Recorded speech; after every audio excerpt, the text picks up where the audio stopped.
ইমাম তাইমিয়া রহমতুল্লাহ আলাইহি লেখছেন, শেষ 10 দিনের বেজর রাত্র যদি জুমা যদি কোনো বেজর রাত্রে হইল,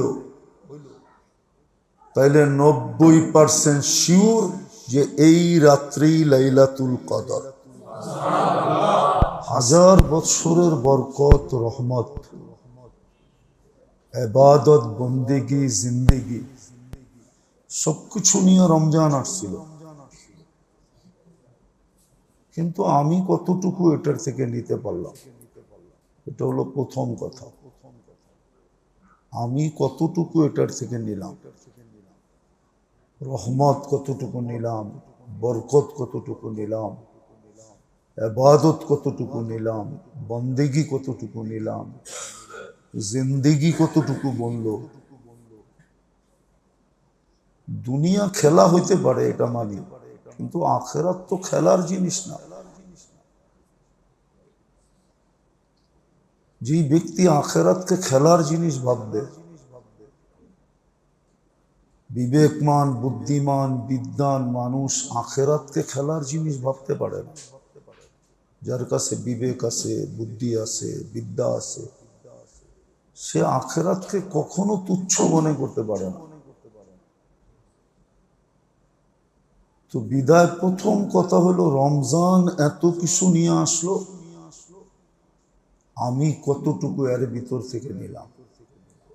চলা তো গেল, 27-এর রাত্র শেষ, আর 2 রাত্র হবে তারাবি, হয়তো 3 রাত্র হবে। বলবেন এখন কি কোনো সুযোগ নাই? তাহলে দুনিয়ার একটা উদাহরণ দিয়ে বুঝাইলে বোঝা যেতে পারে। কখনো কখনো চোখের পানি দিয়া, কখনো কখনো চোখের পানি দিয়া জিততে হয়। এরকম প্রবাদ বাক্য দুনিয়ায় বহু আছে, যে সর্বশেষ সুযোগ থাকে যদি চোখের পানি দিয়া জিততে পারি, কান্না দিয়া যদি জিততে পারি, এছাড়া জিতার সুযোগ সব হাত থেকে চলে গেছে। এটা হলো প্রথম কথা। ভালো মতে দিলে গাথি কাজে দিবে, নাহলে কিন্তু বড় পস্তাইতে হবে। ওই পস্তানের বর্ণনা দেওয়ার মতো শব্দ মানুষের কাছে নাই। কোরআন হাদিসে যে শব্দগুলো আছে, ওগুলার অর্থ আমরাও বুঝি না। ভাষায় ব্যক্ত করার মতো শব্দ আমাদের ভাষায় নাই, ওটা একমাত্র আরবি ভাষায় আছে। দুনিয়ার কোনো ভাষায় ব্যক্ত করার মতো শব্দ দুনিয়ার কোনো ভাষায় নাই। বলবেন আরবরা বোঝে না কেন? হ্যাঁ, ওরাও যে রোগে আক্রান্ত, আমরাও ওই রোগে আক্রান্ত। ওরাও মনের রোগে, নফসের রোগে আক্রান্ত, আমরাও নফসের রোগে আক্রান্ত। রোগী একটাই, রোগ একটাই। ওরাও দোকায় পড়ে আছে, আমরাও দোকায় পড়ে আছি। আরব হলেই যদি হইতো, তাহলে আল্লাহর রাসূল কোনোদিন বলতেন না, লা ফারাকা বাইনা আরাবিয়্যিন ওয়ালা আজমিয়্যিন ইল্লা বিত্তাকওয়া। আরব আর আজমে কোনো পার্থক্য নাই আল্লাহর কাছে, ভাষায় কোনো পার্থক্য নাই আল্লাহর কাছে। আল্লাহর কাছে পার্থক্য হলো তাকওয়ার পার্থক্য। কে কত বড় মুত্তাকি, হ্যাঁ, কে কত বড় মুত্তাকি, এটা হলো আল্লাহর কাছে দেখার বিষয়। মানুষ অনেক সময় পদবী দেখেই স্যার বলে, পদবী দেখলেই কি বলে, আর পদবী না দেখলে ধাক্কাও দেয়, ঠিক না? পদবী দেখেই কি, কান্দের স্টার দেখেই সেলুট দেয়, ঠিক না? আর স্টার না থাকলে, না চিনলে, সেলুট যদি না দেয়, তাহলে কোনো দোষণীয় না। আল্লাহ তাকওয়া দেখা মূল্যায়ন করে। বিদায় প্রথম কথা দিলে গাথেন যে রমজান 100 বৎসরের রহমত, বরকত, ইবাদত, বন্দেগি, জিন্দেগি নিয়ে আমাদের কাছে আসছিল। আমি কতটুকু উপকৃত হলাম? বলবেন 27 তারিখের রাত তো চলে গেল, তাইলে এখন জিতবো তো জিতবো কি করে? তাইলে একটা বাংলায় কথা আছে, কান্নার দ্বারা কেস জিতা যাওয়া। কান্না দিয়ে এখন জিতার সুযোগ আছে। যদি আমি চোখের পানি ঝরানোর মতো ঝরাইতে পারি, বলবেন পানি তো আসে না, এটারও ব্যবস্থা করে দিছেন। পানি যদি নাও আসে তো আল্লাহর কাছে অভিনয় গ্রহণযোগ্য। কান্নার ভান যেটাকে বলে, ভান ধরা, এটাকে অভিনয় বলা যায়। কান্নার অভিনয়ও আল্লাহর কাছে গ্রহণযোগ্য। আর এটা এমন ব্যক্তি জিজ্ঞাসা করে রাখছেন যেখানে আর দ্বিমত করার কোনো সুযোগ নাই। আবু বকর সিদ্দিক রাদিয়াল্লাহু তাআলা আনহু আমাদের জন্য জিজ্ঞাসা করে রাখছেন যে কান্না যদি না আসলো তাহলে আমারটা কবুল হবে কি করে? তো আল্লাহ রসুল বলছে তোমার জিজ্ঞাসা করার মতো না, কেননা তুমি তো ওই ব্যক্তি না যার কান্না আসবে না, তুমি তো সারাদিনই কাঁদো। বুঝছি, তো জবাব আইনা দিয়েছেন যে কান্নার অভিনয় করলেও হবে। দ্বিতীয় কথা হলো আজকের রাতটা, নাম বললে হয়তো আপনারা চিনবেন না, ওলামারা চিনবে। ইমাম তাইমিয়া রহমতুল্লাহ আলাই বড় জোর দিয়া লেখছেন। শাইখুল ইসলাম যাকে বলা হতো, আরবরা যাকে এক বাক্যে মানে, আজমরা মানুক আর না মানুক, ওনার কিতাবে জোর দিয়া লেখা আছে রমজানের বেজোর রাত্র, 10 দিনের বেজোর রাত্র যদি কোনো জুমার রাত্রে পড়ে, ওই দিন লাইলাতুল কদর হওয়া 90 বেশিরভাগই সম্ভাবনা, বেশিরভাগই। আমার কথা না, ইমাম তাইমিয়াকে ওলামা চিনে, আমরা চিনি না, আপনারা চিনবেন না, আরব দুনিয়া ওনাকে চিনে। ইমাম তাইমিয়া রহমতুল্লাহ আলাইহি লেখছেন শেষ 10 দিনের বেজোর রাত্র যদি জুমা যদি কোনো বেজোর রাত্রে হইল, তাইলে 90% শিওর যে এই রাত্রি লাইলাতুল কদর। আজকে 27 তারিখের রাত্র জুমার রাত্রিতে। তৃতীয় আমি আরেকটা যোগ করতেছি, আর যদি কোরআন খতম ওই দিন হয় তাহলে তো কোনো কথাই নেই। আর আজকে সারা বাংলাদেশে কোরআন খতম হয়েছে, বুঝা গেল 3টা একসাথে মিলা গেছে, বেজর রাত্র, জুমার রাত্রি, আবার খতমে কোরআন। আর লাইলাতুল কদরের যেই কোনো ইবাদত এক রাত্র গণ্য হবে না, যেই কোনো ইবাদত লাইলাতুল কদরের কমসে কম 83 বৎসর গণ্য হবে। ওই রাত্রের নামাজ, ইবাদত, বন্দেগি, তেলাওয়াত, তসবিহ, তাহলিল, দুরুদ, এমনকি দান, খয়রাত, সদকা, এই রাত্রে যত ইবাদত করবে, যেই লাইনেরই করবে, বেজর রাত্র যদি ওটা লাইলাতুল কদর হয়ে গেল তো ওটা এক রাত্র গণ্য হবে না, ওটা লেখা হবে তো আলফে শাহর লেখা হবে। 83 বৎসর 2 মাস করলো এটা লেখা হবে।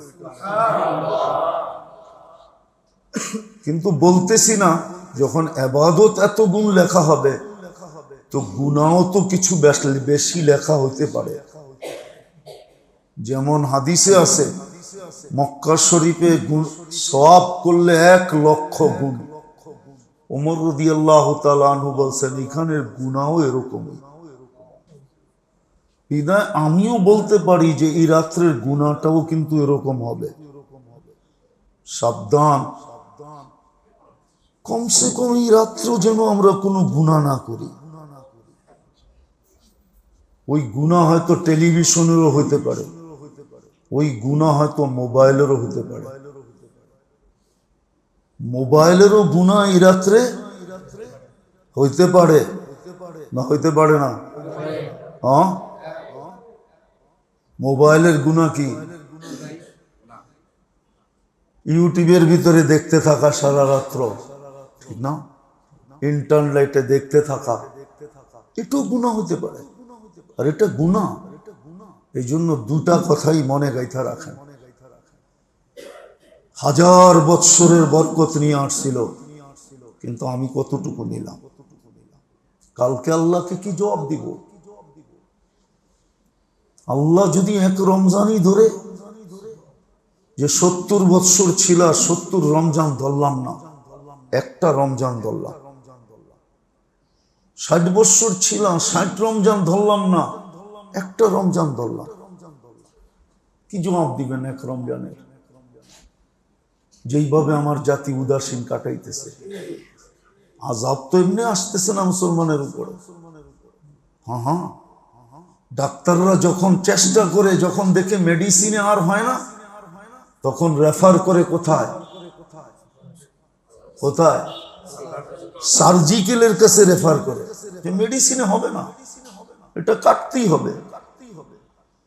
তখন সার্জিক্যালের কাছে যায়। যখন দেখে আর কোনো মতে হয় না, তখন লাইফ সাপোর্টে দেয়। লাইফ সাপোর্ট কি সহজ? কোনোদিন একটা সুস্থ মানুষকে লাইফ সাপোর্ট দিয়া দেখেন তো? বলুক না, ডাক্তার তো বসে আছে, একটা সুস্থ মানুষকে একটা লাইফ সাপোর্ট দিয়া দেখুক না। ও তো লাগানোর পরেই চিৎকার দিয়ে সব ছিঁড়ামিরা দিয়ে বেরিয়ে যাব। লাইফ সাপোর্ট কি সাধারণ? আজকে আমাদের উপরে যে বিপদ মুসলমানের উপরে, এই জন্য সবাই আমরা মস্তে আছি। মস্ত, মালওয়ালা মালে মস্ত, যুবক যৌবনে মস্ত, মালওয়ালা মালে মস্ত, পদালা পদে মস্ত। মস্ত বোঝেন তো? না বোঝেন না? বোঝেন না? মনে হয় বোঝে না। মস্ত, মস্ত কি বলেন তো? কি? বেতাল, সব বেতাল। মস্ত হয়ে যায় না? পাগল শব্দ বললাম না, বেতাল বললাম। দেখেন না, বাংলা খায়া মস্ত হয়ে যায়। এক হাতে লুঙ্গি ধরে রাখে, আর এক হাতে মাটি দিয়া লুঙ্গি হেসরাইতে থাকে, মুখ দিয়ে আবল তাবল যা খুশি তা বলতে থাকে, ঠিক না? এটার নাম হলো, ওরে জিজ্ঞাসা করলেও বলবো আমি মস্ত। আমরা সবাই এখন মস্ত। হাসার জন্য বলতেছি না, কাঁদানের জন্য বলতেছি। কাঁদেন, কাজে দিবে। এখন সুযোগ শুধু এটাই, যদি কাদার মাধ্যমে কেস জিততে পারি। আর আজকের রাতটা আমি যুক্তি দিয়া বুঝাইলাম, আলেম ওলামাদের কথা দিয়া বুঝাইলাম। শীর্ষ ওলামা ইমাম তাইমিয়া, শাইখুল ইসলাম যাকে বলা হয়, আরব ভূখণ্ড যার সামনে মাথা নত করেন, আপনি ওনাকে চিনবেন না? যার জানাদা দেখা 60,000 খ্রিস্টান মুসলমান, যিনি জেলে বৈশা কয়লা দিয়া কিতাব লেখছেন, কয়লা দিয়া। ওই কিতাব 56 ভলিউমে 37 ভলিউমে ছাপানো হয়েছে। আপনি ইমাম তাইমিয়া ছিলেন না? আমি চিনতেছি, এই জন্য আপনাদের সামনে ডাললাম, নাহলে ডানার দরকার ছিল না। ওনার কথা হলো, যদি শেষ 10 দিনের বেজর রাত্রটা কোনো জুমার রাত্রে হয়, তাইলে ওই দিন লাইলাতুল কদর 80 না 90 ভাগ ধারণা করা যায় যে এই রাত্রেই লাইলাতুল কদর। আর আমি আরেকটা যোগ করলাম, যদি ওইটা খতমে কোরআনের দিন হয়, তাইলে তো কোনো কথাই নেই। আর লাইলাতুল কদরের ইবাদত 83 বৎসরের ইবাদত বলে গণ্য হবে। চাই একবার আল্লাহ বললেও 83 বৎসর কন্টিনিউ আল্লাহ বলার সওয়াব পাবে। বিদায় এই রাত্রে যেন সমস্ত ইবাদত অল্প অল্প করে হইলেও আমার আমলনামায় থাকে। নামাজ, তেলাওয়াত যদি না করতে পারি, সূরা ইখলাস তেলাওয়াত করেন 3 বার। তসবিহ, তাহলিল, ইস্তিগফার, দুরুদ, দান, খয়রাত, সদকাত, এই রাত্রে যতটুকু করতে পারে কসম 83 বৎসর বইলা গণ্য হবে। আল্লাহ আমাদেরকে বুঝার, আমল করার তৌফিক দান করেন। আল্লাহুম্মা লাকাল